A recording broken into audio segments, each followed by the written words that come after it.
bagi teman-teman yang belum sempat ke bengkel untuk pengecekan persiapan lebaran, terutama persiapan mudik, bisa untuk pemeriksaan atau pengecekan mandiri.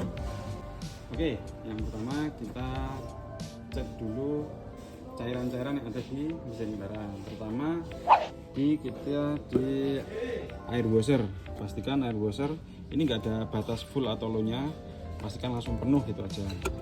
Kalau untuk pengecekan air radiator tandonnya ini ada batasan full sama low, kita dipastikan ke tanda full. Oke, lanjut lagi kita pastikan cairan minyak rem. Rem itu hubungannya dengan safety, pastikan safety first, jadi kondisi rem pastikan prima. Yang pasti kalau rem prima itu tidak ambles, tidak kopong atau tidak tahu dalam untuk di pedal remnya. Tapi kita bisa cek di cairannya, pastikan tanda di atas max, ya minimal max lah ya. Kalau di bawah max lebih baik ditambah atau ada kemungkinan penyebab lain. Pastikan itu bisa kampas rem tipis atau ada kebocoran di sistem minyak remnya. Terus tidak lupa kita cek di aki. Ini adalah sumber utama ketika mobil belum nyala, sumber utama kelistrikan ketika mobil belum nyala. Kita pastikan kita buka tutup persatunya. Kalau akinya basah ya, kalau akinya kering kita biasanya bisa lihat ada indikator merah, hijau atau putih. Kalau merah itu kondisinya buruk, kalau hijau itu masih oke, kalau putih kurang cas.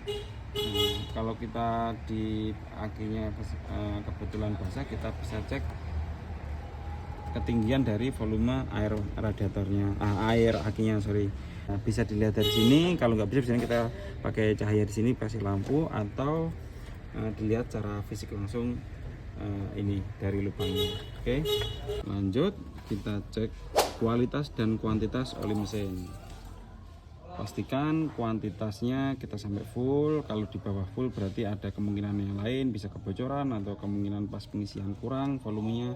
Untuk kualitas pastikan kita bisa lihat, cek track record kita terakhir ganti di caplek oli atau gantungan oli, biasanya ditaruh di sekitar setir, itu bisa dilihat, atau bisa dilihat dari fisiknya.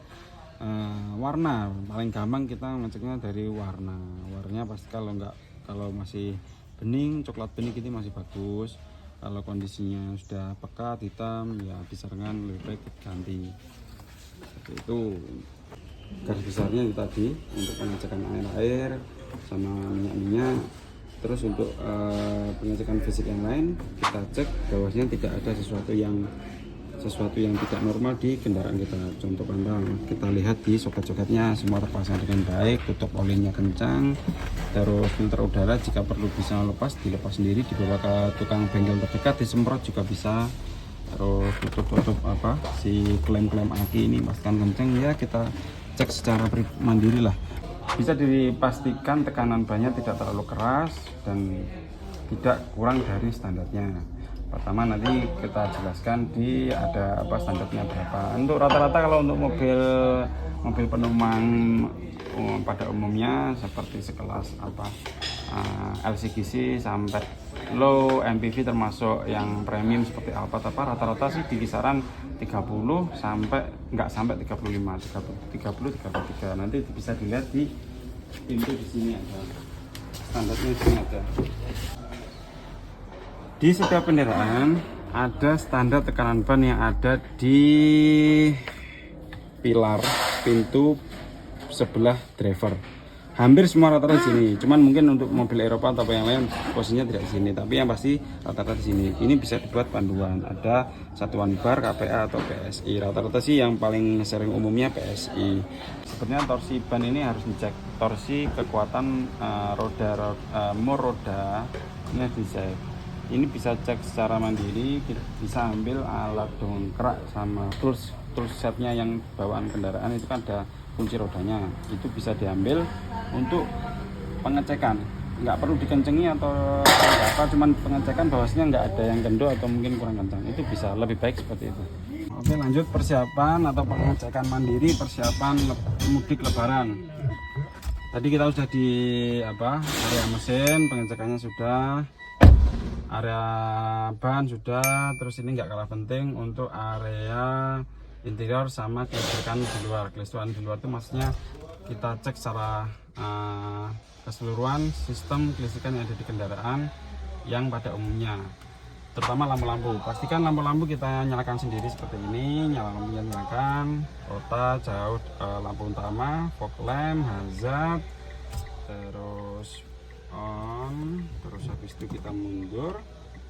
Pastikan nanti setelah ini seperti semua sudah dinyalakan seperti ini, kita keluar, kita cek persatu-persatu bahwasanya hazard, rating kanan kiri nyala semua, fog lamp nyala, lampu fog lamp yang bawah nyala, terus dekat utamanya nyala. Untuk dekat jauhnya kita bisa lihat dari dalam, disebutkan jauh dekatnya pastikan udah nyala, nggak ada yang mati. Lampu kotak kecil baru kita nanti bisa ke pindah belakang lagi untuk pengecekan yang lampu belakang, mulai lampu kota, lampu mundur, lampu hazard.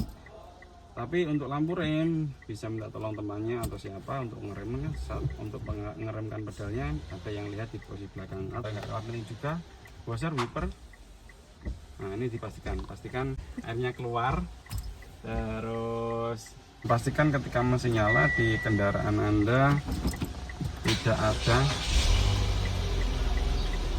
ada indikator-indikator yang harusnya mati dia nyala. Maksudnya ketika mesin nyala untuk kendaraan normal semua indikator mati kecuali handrem ketika diangkat, pintu ketika dibuka. Pastikan nggak ada keterangan indikator-indikator yang menunjukkan suatu sistem yang bermasalah. Oke, mobil siap untuk kalau udah oke semua, mobil siap dibawa mudik lebaran. Selamat sampai tujuan, hati-hati di jalan.